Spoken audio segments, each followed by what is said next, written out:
of cards. You know, people can do whatever they want. It's kind of a interesting hipster response, right? For the longest time, we tried to avoid white bordered cards. We were hunting down the black bordered version of cards when there was a dearth of these white bordered core sets. You were cool if you had white bordered Wrath of Gods or white bordered Millstones, or excuse me, black bordered Wrath of Gods and black bordered Millstones. No longer. Now we're hunting down the white bordered cards. And in some cases, just making our own. Right. So Ethan doing Is It Phoenix stuff, getting those wheels turning, generating lots and lots of instants and sorceries that are heading to the graveyard. Unfortunately, drawing the Arclight Phoenix there, just missing with the Thought Scour. Yeah, you see that type of turn from Ethan. It would have made Liliana look pretty bad, just Arclight Phoenix in general, and that's kind of how this matchup goes. So Allie being able to get rid of a thing in the ice with her Liliana is probably the best possible use. Nice follow-up play from Allie here with the Kalitas. Yeah, a little slow, but 4 toughness is key. I see 1 Lightning Axe in the graveyard, and no Snapcaster Mages in Ethan's deck. So not a whole lot of answers to this, actually. Presumably the Golgari deck will be able to keep Thing in the Ice off the battlefield, but yeah, Ethan does have that 1 copy of Set Adrift currently in his hand, too. Could clean up any of the problems maybe currently facing. Ethan also with Phoenix in hand, and I believe a 4th land if he wants to just go ahead, hard cast that and take care of the Liliana right now. That's certainly an option. Yeah, a little awkward because the Liliana could have made Ethan discard the Arclight Phoenix, but he chose to just keep it in hand because he's a little light on gas. Thought he might just cast it, but now if you cast it, attack Liliana, and Allie has a removal spell. Kalitas is going to clean that up forever. Yeah, and then Phoenix gone forever. Allie gets lifelink attack in, and also gets a zombie token to help pressure. I think that was Ethan's plan initially, hard casting the Phoenix, but you see the Kalitas has made him shift gears here. Going to go ahead and flashback Faithless Looting, take a look at 2 new cards, choose a couple to head over to the bin. Yeah, Kalitas changes things for sure. And Ethan's just like, all right, we're on a new plan now. Hard casting this Phoenix is not really going to get us there, so we need to go digging.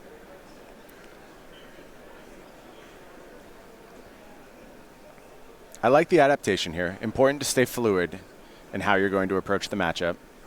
Ethan going to go ahead and play an untapped Steam Vents, take a little damage.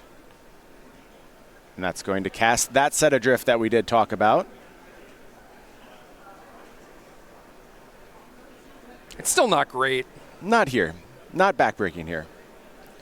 Kind of just trying to hold serve and get a game plan online. But Kalitas is going to head to the top of the battlefield. Or excuse me, the top of the library via Set Adrift. And now Allison's going to redraw Kalitas. Surprise, I'm back. Let's see if she just wants to deploy right away. She does. Liliana's going to plus. Allie's hand now empty. Ethan pitches fetch land. Turns pass back. Ethan takes a draw. Draws a Pyromancer's Ascension. So very, very powerful card. Obviously one of the stronger cards in the matchup. But it really depends on whether or not Ethan is going to be able to chain cantrips together to get counters on that Ascension. Certainly. And he's already kind of under the gun. That Kalitas is going to put the game away, not super quickly, but like the lifelink buffer is pretty big, and it being a thing that can help deal with the Arclight Phoenixes cleanly definitely matters a lot. Ethan going to go ahead and cast Opt there. There was no copy of Opt already in the graveyard, so not incentivized to play Ascension first. Here's some Metamorphose. I think we drew white-bordered Serum Visions, of course. A classic. Yes.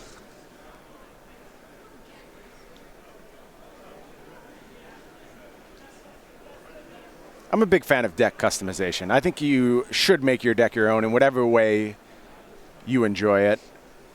Me personally, I love the ugly from the Vault foils, my favorite cards in all of Magic. You might actually just be alone in that. Well, it's great because I get great deals on them all the time. Yeah, that's true. That's true. Here is the Pyromancer Ascension. singular Pyromancer, I should point out. I often struggle and call it Pyromancer's Ascension. It's not. It's Pyromancer Ascension. Yeah, I've written about this card enough to finally get the actual title correct. It's unintuitive, I'll say that. So Arclight Phoenix was brought back from the graveyard and was able to attack that Liliana, removing it from the battlefield. Allie just going to go ahead and fetch on end step. Untaps here. Some creature lands on the battlefield. That'll help the clock a bit. Yeah, singular Treetop Village. And if Allie's able to draw a spell here, specifically like a removal spell, I would like her spot a decent amount. Looks like she drew an Inquisition. Going to go ahead and find Lightning Bolt, Faithless Looting. Says I would like to look at what you presently have in your graveyard. There is a Lightning Bolt there. The Faithless Looting was exiled, already flashed back. Yeah, the tough part about all this is that Ethan kept 2 cards on top. Allie is going to go ahead and take that Faithless Looting. Activate Treetop Village. Going to rumble in for 6 points of damage. Gain a little life from the lifelink on Kalidas. That's always nice.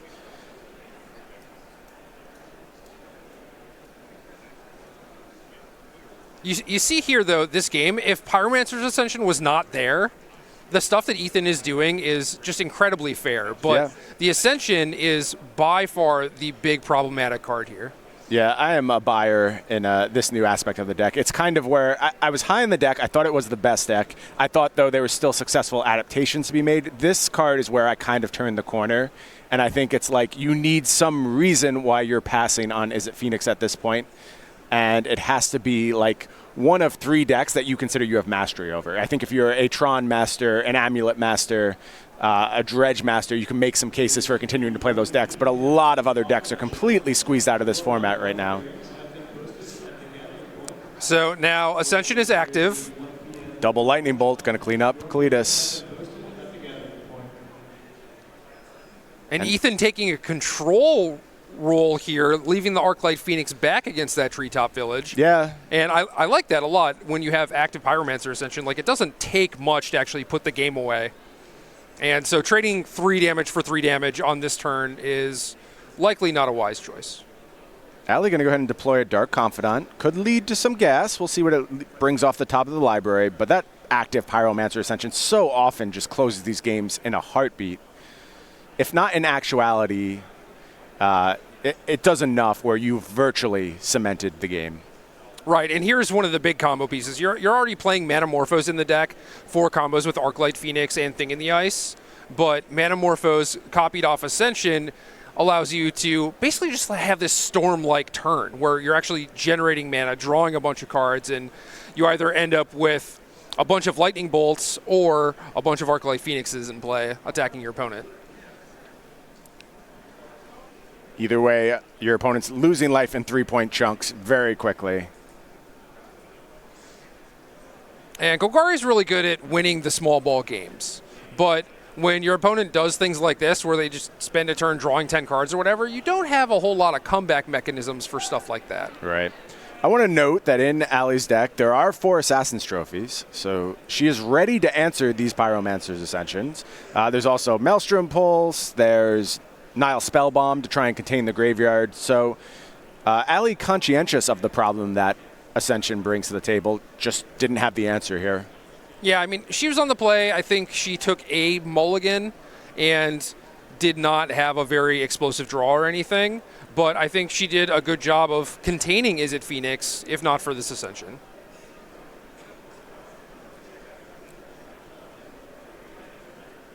And you see Ethan just doing Izzet Phoenix stuff right now, refilling his hand out of absolutely nowhere.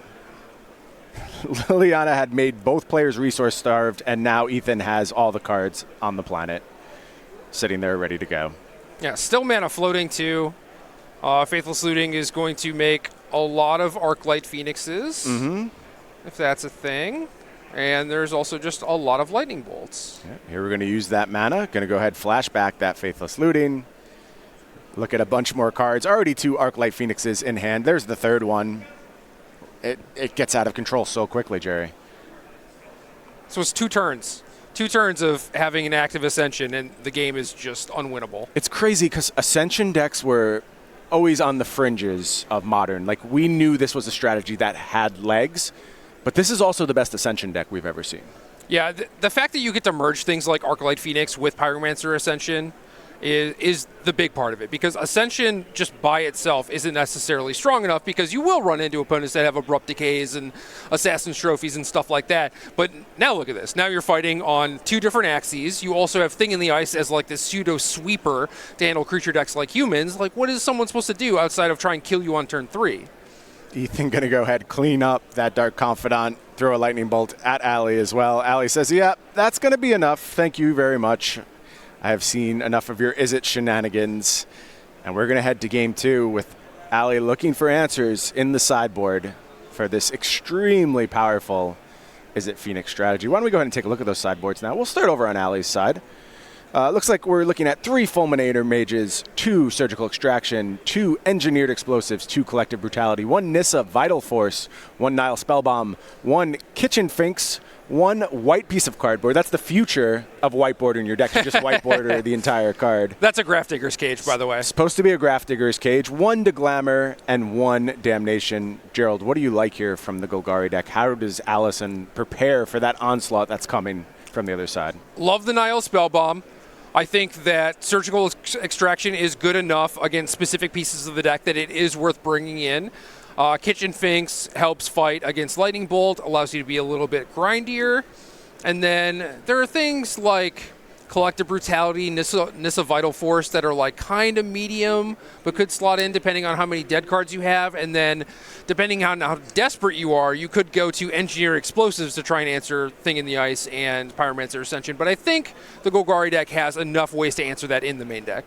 See if Allie agrees. Meanwhile, over on Ethan's side, we're looking at Chandra, Torch of Defiance, 1 Cryptic Command, 1 Shatterstorm, 1 Spell Pierce, 1 Surgical Extraction, 2 Blood Moon, 2 Disdainful Stroke, 2 Ravenous Trap, 1 Anger of the Gods, and finally 1 Abrade.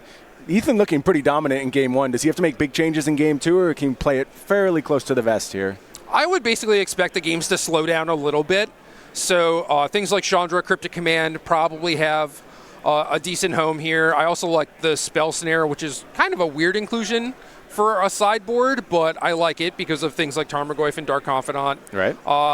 Blood Moon is something that you could potentially try and catch your opponent with, but the Golgari deck is kind of known for playing a bunch of basic lands to power Field of Ruin and everything, so right. I don't think I would really lean on that. So minor changes for Ethan. I think that he'll probably get rid of like the main deck Surgical Extractions, just make some small tweaks and board in some bigger stuff. Yeah, I'm right there with you. See Ethan sitting at 5th place on our leaderboard right now. If you're trying to make your way up the SCG Tour leaderboard, get in on all this invitational action, of course the Players' Championship, you got to hit up those IQs. $1,000 split among the top 8. Of course, you get your invitational qualifications. SCG points, incredibly valuable for everyone participating in the Player of the Year race. Also good for getting you into the Invitational, too. You can accumulate those. Another way to participate in that huge tournament coming up in June. I'm going to be there participating. Can't wait. Also get a top 8 playmat. And, of course, we give out our personality tokens. If you want to know more about Invitational qualifiers, check us out at go.starcitygames.com/IQ. I watched Brian pick up his order from SCG today. Included in his order were some personality tokens. And I got them signed by our own Jeremy Noel, so I need to track down Justin as well, make sure I get those signed. Get the full set absolutely going. And then Stephen Green was like, oh, do you want me to sign yours? And you were just like, no. No, hard pass. Not Thanks. at all. Yeah. No, don't be silly. No hate for Stephen here. Trying to collect that whole versus set as I get ready to make my debut in Commander, coming up literally any moment now. I might just start a Commander game here at the desk, Jerry. You never know. I hope not. We're kind of busy. Kind of doing stuff. Yeah. Watching Allie take a lot of mulligans. Yeah, not good. Not a good spot to be in. No, I mean Modern's one of those formats where it is very unusual for a matchup to strictly be about card advantage. Very often it's more important to find things that are specifically necessary to have in the matchup, and Golgari kind of has that problem where, you know, sometimes the fatal pushes are good against an opponent, but pretty bad in other places. And in this matchup specifically, you probably want some amount of like graveyard hate plus a clock. Right. And any one piece without the other is probably not going to do it. Well, that's kind of the thing about Izzet Phoenix at this point, right? Is it's no matter what deck it's playing against, it's asking them to have it all. You have to be prepared for so many angles that it's coming at you. The graveyard is like sort of a weak point, but still there's 7/8 in the form of Thing in the Ice, and you can just throw lightning bolts at your opponent's dome. It's crazy how many different paths to victory this deck now presents. And they all work so well together too, which is the dumb thing. That's the dumbest part about all of it. Right. You know, over on the Game podcast, we talked a lot about Izzet Phoenix as it came to prominence. Both of us very firmly in the camp, no bans necessary, let the metagame figure itself out. I think if we head into another set, things don't change that much, you can start having the conversation at that point. The deck is getting to those points where maybe you're making a mistake by not playing it. Yeah, I think so too. I just think it's a tall order, basically, like you said, to come up with something that is good against every single angle that it can attack from. So turn one, Faithless Looting, going to already deposit Arclight Phoenix into the graveyard. Clock's ticking. Yep, Allie just tapped Treetop Village on turn one. Takes the turn back here. Here's Scavenging Ooze. Let's see if that can get untapped. Oh, never mind. We don't need to worry about eating the Arclight Phoenix with the Ooze. We just have the Surgical Extraction. So that's dealing with one problem, and that's important. But it's not the slam dunk you might think it is if you were just playing your first few games against Izzet Phoenix. No, it is the deck's namesake, but absolutely at this point the deck has adapted to no longer rely on that card specifically. As Allie fanned through the deck, I did see that the Chandra, Torch of Defiance, made it in for Ethan. How do you feel about Chandra, Torch of Defiance versus something like, say, I don't know, Keranos, Jerry? I was going to say, don't get me started on Keranos. There is a large difference between 4 and 5 mana, is my main issue. Yes, Keranos is more likely to actually stick around and accumulate value and stuff like that, but Chandra comes down much, much earlier. Ethan with just a fistful of lightning bolts here, 3 copies in hand. Yeah, it's a lot of reactive cards and not a lot of velocity, and thankfully he does have a threat in Crackling Drake, so he has the tools to slow down the game and then actually present a threat himself. Lightning bolt is going to get aimed at that Scavenging Ooze. Hits the bin. Allie's going to take a draw. Finds a third land there.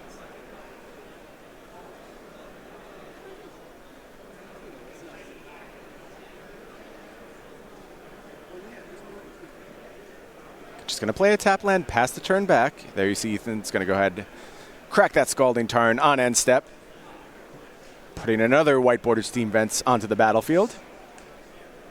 So one player has a foil Overgrown Tomb. The other player has a white bordered Steam Vents. Different aesthetics for different folks. Whose is more impressive? I think they're both probably pretty happy. You know? Yeah, they're cool in their own way. I like Allie's basics a lot. I will say that. There's like arena promos. I'm not sure what they are, but I love that, like the foil star, the old school foiling. Sure. I think they're really cool. So just a moment ago, we said no real velocity. In the meantime, 2 cantrips have come off the top of the deck into Ethan's hand. Just as at Phoenix stuff, all of a sudden, things happen. There's a Faithless Looting in the graveyard, more velocity if needed. And there's another cantrip, Opt in hand. So, as is often the case, things change very quickly with this deck. Yeah, missed land drop for Ethan, so he's, even more time away from deploying that Crackling Drake. Right. But he does have a lot to do with his mana, so at least in the meantime, he is removing Allie's threats and drawing cards and whatnot. So. Oh, here's a threat I know you love. Tireless Tracker hits I'm a the fan. battlefield. I'm a fan. Is it good against Lightning Bolt or not good against Lightning Bolt? Like, you do get some value, right? But I think Allie would rather prefer to have a Tarmogoyf or something in this spot. In this spot, for sure. Yeah, with Ethan's hand as loaded as it is. Although there you see Ethan would also have the Lightning Axe for the Tarmogoyf too. So not a lot of threats that can possibly stick. This is just like a card quantity issue that Allie's running into right now. Ethan basically has answers for anything she may find, and she needs to generate some card advantage at some point. Is Tireless Tracker going to be able to do that for her? It helps. It helps. It's going to be tough, though. It's probably only going to get one clue with all these lightning bolts in hand. Oh, yeah. I wouldn't expect it to do anything other than just draw a card. You know, it's a 5-mana Striped Bear or whatever. Right. But it's a big investment against a deck that leverages mana as well as Izzet Phoenix does. There is the lightning bolt headed for the tracker. Allie, of course, going to fetch in response. Second land enters, makes a second clue. That's a better trade. I'm a little bit more happy there. The expeditions confused me. I thought it was another overrun too. Okay. So this is strong. Allie actually getting 2 cards out of this.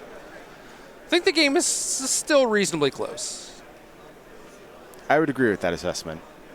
My problem is I think Allie needs multiple turns of holding it in that fashion to really start to pull ahead, whereas Ethan can kind of turn the corner like that. One sticky threat and problems get out of hand real quick.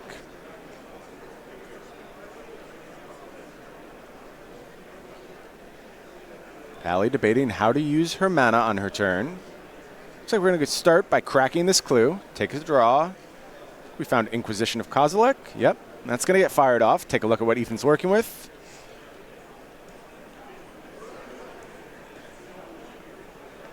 Has Opt in hand. Going to go ahead and fire that one off. Couldn't do that with Sleight of Hand, right, Jerry? Nope. I mean, he could have cast it main phase, but... Facts. So I like firing off the Opt there because it's almost certainly the card that would have gotten taken. Right. Unless Allie was looking to protect something specific. Like if she had a Tarmogoyf, maybe you do want to take the Lightning Axe. But mostly the Opt is looking for a land. Allie is going to go ahead and take that Serum Visage. Just plays another creature land in the form of Treetop Village. Passes the turn back to Ethan, who does pull the land off the top of the deck. Happily throws it into the bin. Going to go ahead and fetch. I think we're going to see a threat. And I think it's going to be Crackling Drake, and I think it's going to be a pretty big one. 9 or so? Yeah, I'm counting 9. Here is that Crackling Drake. Going to go ahead and draw a card. It's Thing in the Ice, another threat off the top of the deck. And now Allie's in the mode where she needs to find some answers to these threats. Liliana the Veil gets to clean up the Crackling Drake, and then hopefully the clue token provides something. And then if all that ends up working out, Allie's got some creature lands, which is nice. Yeah. The Golgari deck does get a lot of use out of its mana base. But you know that Ethan is still sitting on a pile of removal.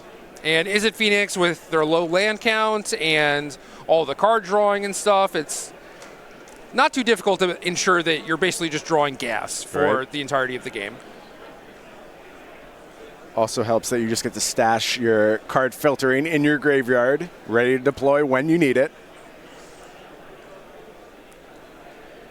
A lot of strong points in favor of this as a Phoenix deck, to be sure.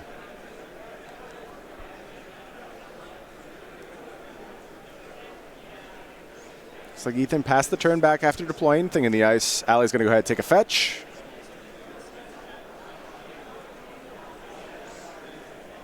Find a tapped Overgrown Tomb. Allie really looking to avoid any more mana here. Needs real cards desperately.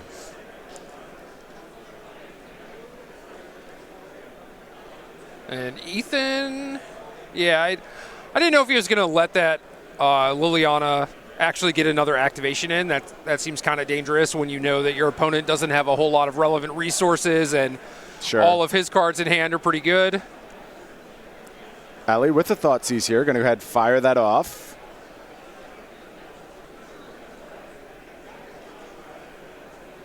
Ethan thinking about responding with Opt. Makes sense to do so. Go ahead and take a counter off that Thing in the Ice. Take a peek at the top card.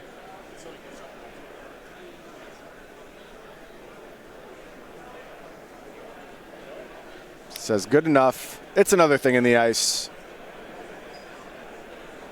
Yeah, you could very easily just bottom that Thing in the Ice thinking like, oh, I have one already, but this is about whether or not he's going to be able to stick a threat.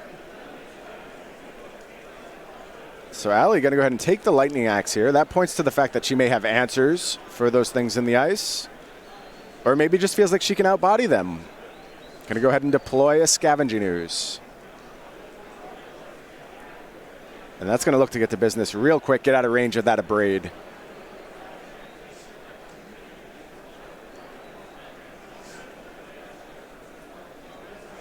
I don't think it was able to do so. I think instead it just had to eat Faithless Looting Beacon Bolt, right? Right. Yeah. So not going to be long for this world is that Scavenging Ooze, I would guess.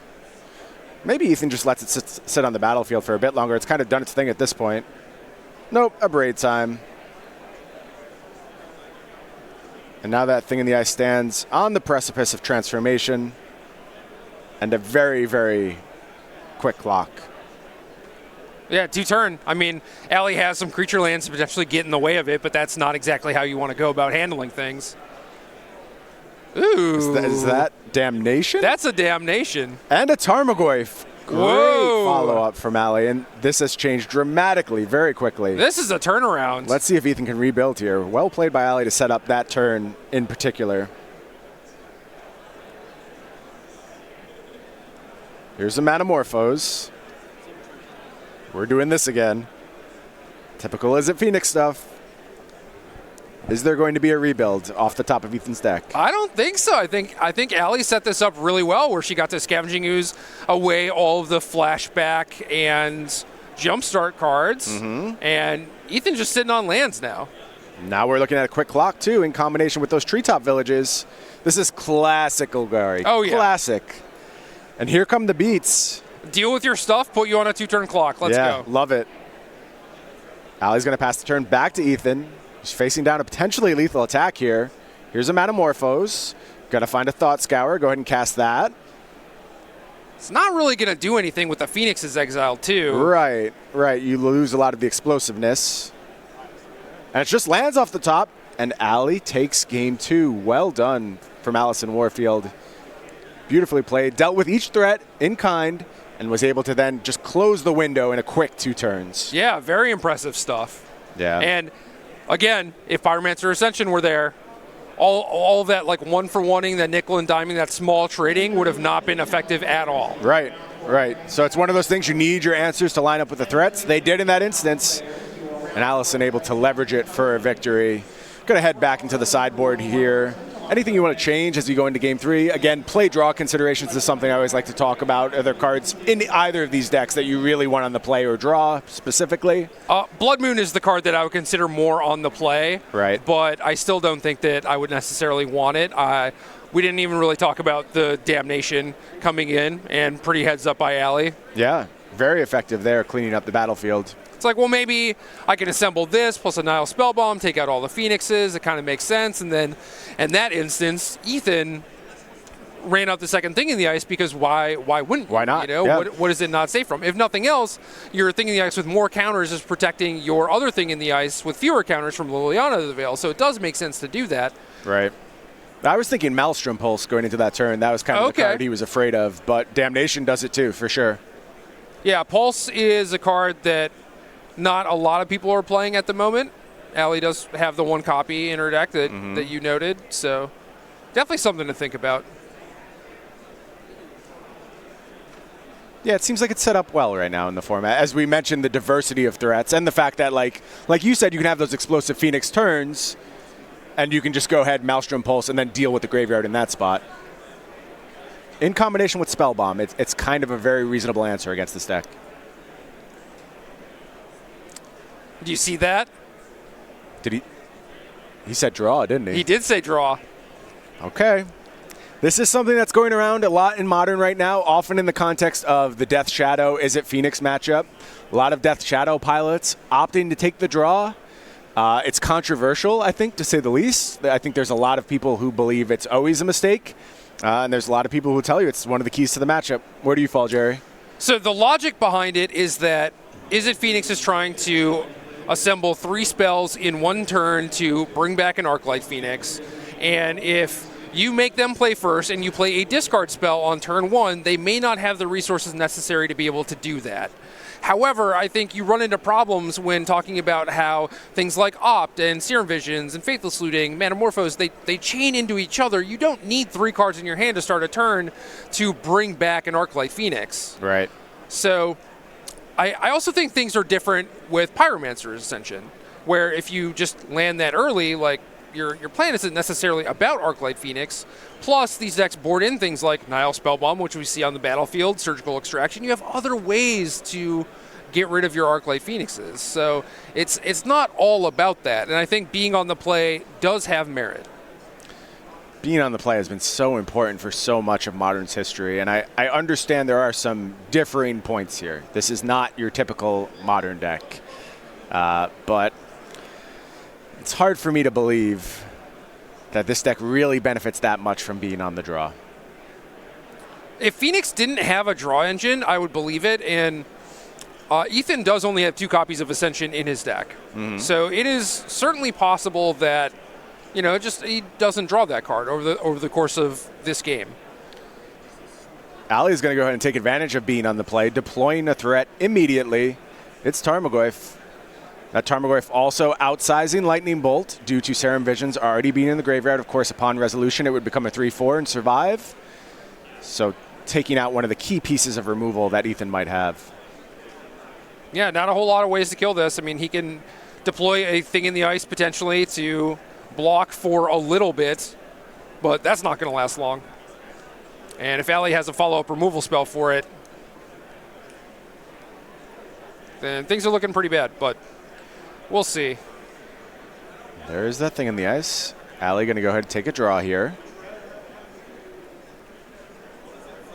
Tapping 1 black mana for a Fatal Push. There goes Thing in the Ice. Tarmogoyf getting a little bigger.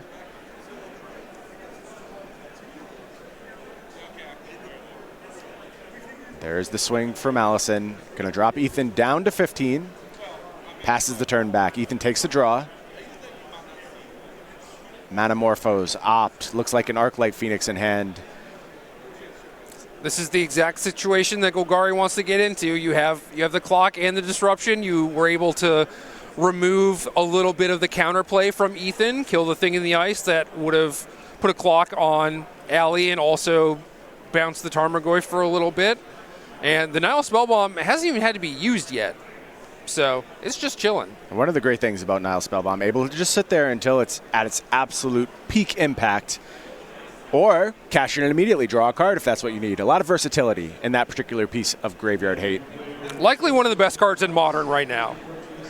Whew, that's high praise for an artifact that's not seen a lot of play, quite frankly. Really, only Golgari leveraging it to any success. Fairies. Okay, I guess so. Where was the last time we saw fairies on camera, Gerald? On camera? I don't know. Whenever Yuta Takahashi plays. That's it. Just Yuta. So we did see the Manamorphose followed up by an Opt. Thought Scour already in hand. Cryptic Command. There it is. Answered all of life's problems. I wish that were true, Jerry. I'm a huge Cryptic Command fan. I would do anything to happily cast that card in Modern repeatedly. It's not great presently. Interesting one of, though, in Ethan's deck. I think it's fine. I was actually watching a Grixis Death Shadow player round 1 and was thinking about how I think a one of Cryptic Command in that deck would be completely reasonable. It's interesting. Just like these games go along, and yeah, you only have 18 lands, but you're going to get to 4 mana. You're already playing things like Crackling Drake, you know? No, that's true. That's true. Yeah, I like it as like a little niche curveball thing. I want to live in a world, though, where you can just put 4 Cryptic Command in your deck and do nothing but Cryptic Command over and over. Well, have you heard of this deck called Fairies? If only I was Yuta, I could play it successfully. But literal nobody else on the planet has had success with the deck. Cedric tried. He failed miserably, but he tried. As long as he tried. So Allison continues on the beatdown plan. Tarmogoyf bashing in. Ethan with a full grip at this point. Does have Beacon Bolt in hand. Fine answer to that Tarmogoyf. Unless Nope, here we go. We're going to use the Beacon Bolt. That is going to deal with Tarmogoyf. Yeah, we could Nihil Spellbomb. No, it's cards in exile, too. Oh, yeah. I had a moment. Oh, man. We were just talking about this on the podcast, too, about how these cards, Crackling Drake, Beacon Bolt, for a long time, it took us a lot of effort to wrap our heads around the fact they also counted cards in exile. Okay, so that was my moment. Crackling Drake, I understood and I knew. Now you know Beacon Bolt? Now I know with Beacon Bolt. Right. Unintuitive, for sure. Here's Liliana going to go ahead and plus. Is that a boon to Ethan? Maybe able to leverage that Arclight Phoenix hitting the bin? Let's see. Yeah, Izzet Phoenix doesn't actually have a lot of discard outlets for Arclight Phoenix. You have the Faithless Lootings, a couple Lightning Axes. Right. I guess the Beacon Bolt that's living there right now, but that's about it. So they benefit from the fact, though, that they see a huge percentage of the deck. So those few discount outlets they do have, they find them repeatedly. Exactly. And Faithless Looting, as we said, sits in the graveyard, ready to be used at any moment. But this is another one of those situations. I mean, you have a Nihil Spellbomb on the other side of the table. You have a Liliana of the Veil that you kind of want to get rid of. You might just want to hardcast this thing. Yeah. I think that's an underappreciated line by some Izzet Phoenix players. There is a lot of value to be had from hardcasting them at the correct moment. Here you see Ethan going to do a little bit of damage to himself. Deploy a Shockland. Time for a Lightning Bolt on Liliana. It's going to bring it down to just one. Looks like we are going to see a cleanup here from Arclight Phoenix. Rumbles in. There goes Liliana. Allie going to untap, take a draw. Still Nihil Spellbomb at the ready. Great patience from Allison, looking for the right spot to deploy that powerful graveyard exiling effect.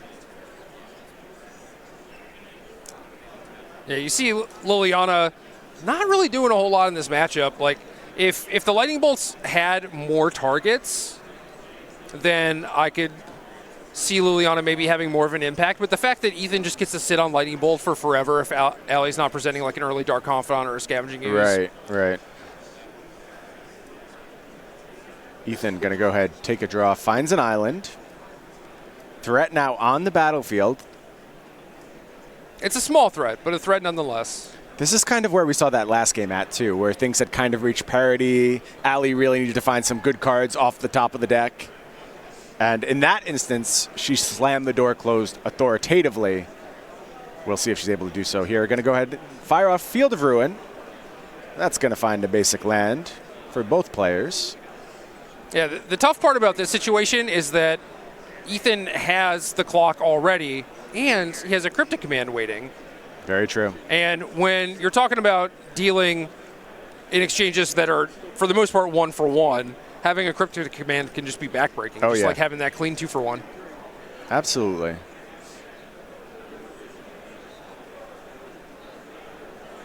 Just another tapped land from Allie. It is a Hissing Quagmire, potential clock in the future. Going to go ahead and activate a Hissing Quagmire already on the battlefield. Opt-in response. Hand of Cryptic Command thing in the ice right now, it looks like.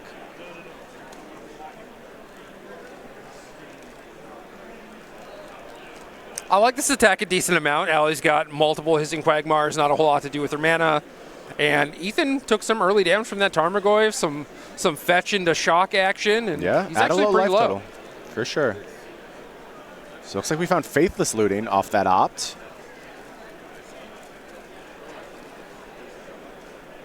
It's like the inverse of Cryptic Command.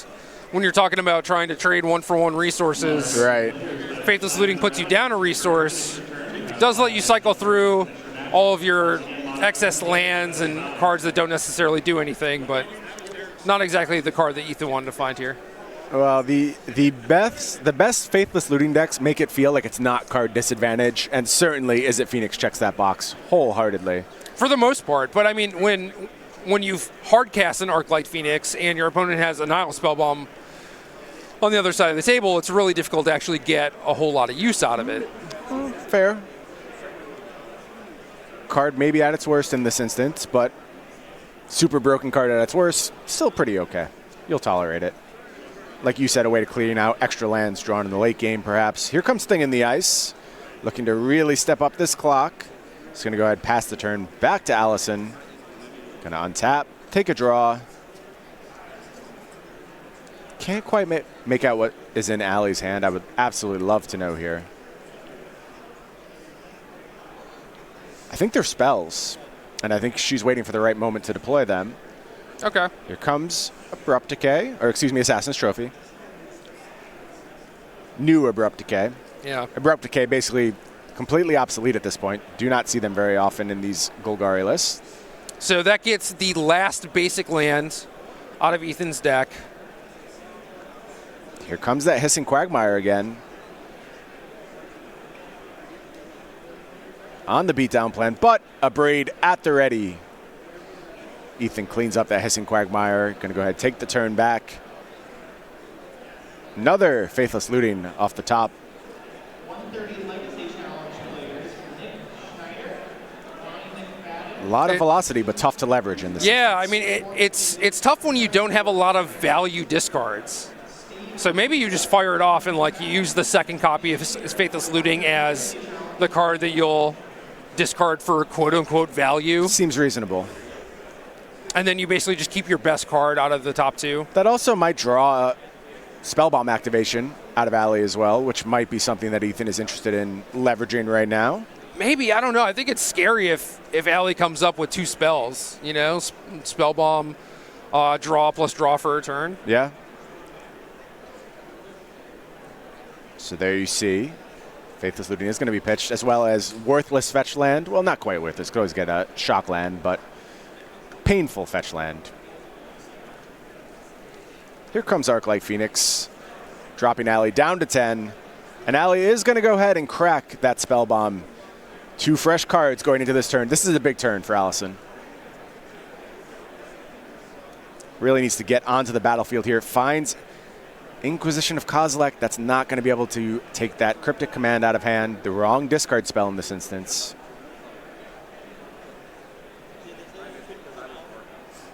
I can't imagine that anyone would put Izzet Phoenix on having Cryptic Command. No, that's a very difficult read.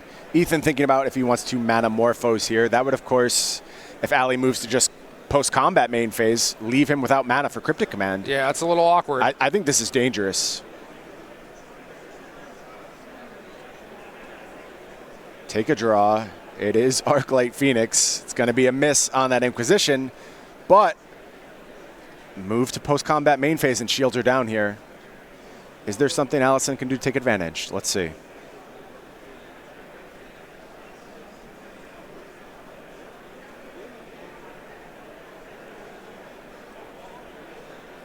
She knows the pressure's on now, too. And she has declared combat.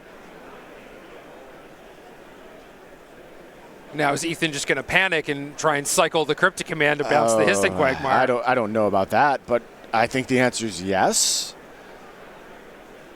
Wow. Also overpaying by 1. Oh, red floating. Okay. Sure.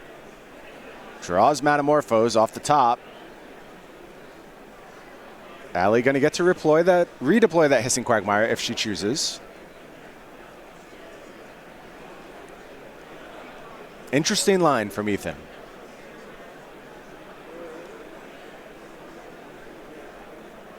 Here comes Tireless Tracker. That's going to go ahead and put a clue onto the battlefield. Ethan's going to untap with Arclight Phoenix at the ready, can play a second one, and basically make this 2-turn clock. Or we can go the cantrip route. We got to start there. It's going to be Serum Visions to lead the turn, I think.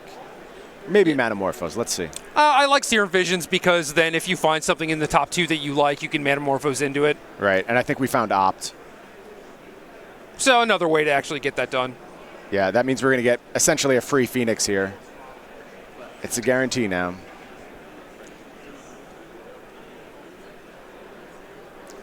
If that's what Ethan wants.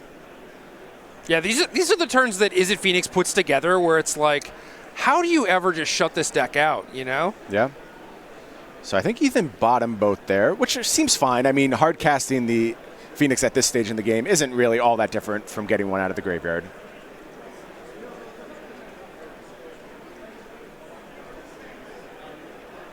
Magic players in the modern open.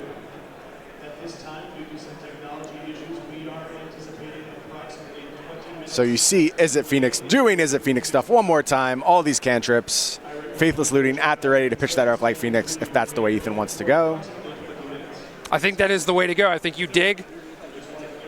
You dig right now, try and find maybe a third Phoenix.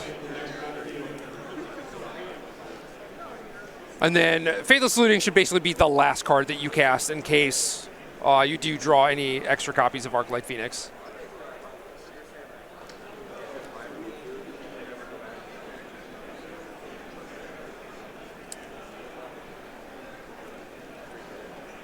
Oh, big threat off the top for Ethan. It's Crackling Drake.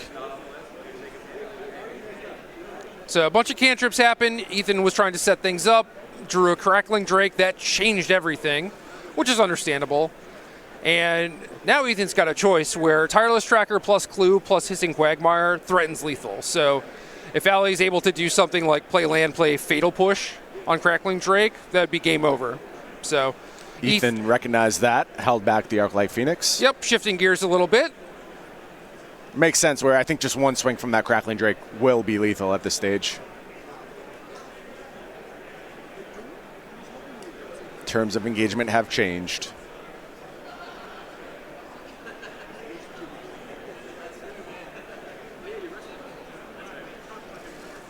What did Allie find for her turn?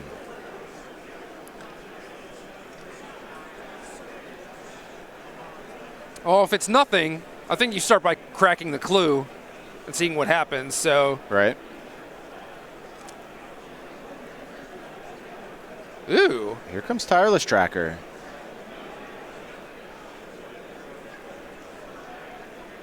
Interesting little attack here.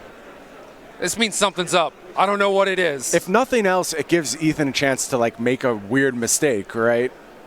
Could do something strange here. I mean, she could have like Collective Brutality in hand, which makes a no block super risky. I think the most likely result is it Phoenix just hops in front, or excuse me, Arclight Phoenix hops in front of this Tireless Tracker.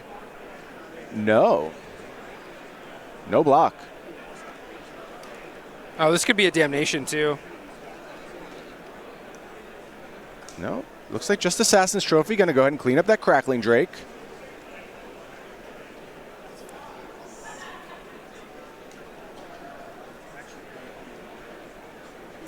And we are going to crack Clue. I would assume we're still in combat right now. Taking that draw. I don't think so. I think the damage was taken. Yeah, you're right. We see life totals change. Ethan down to 3. Interesting. Interesting turn. A lot to consider on both players' sides.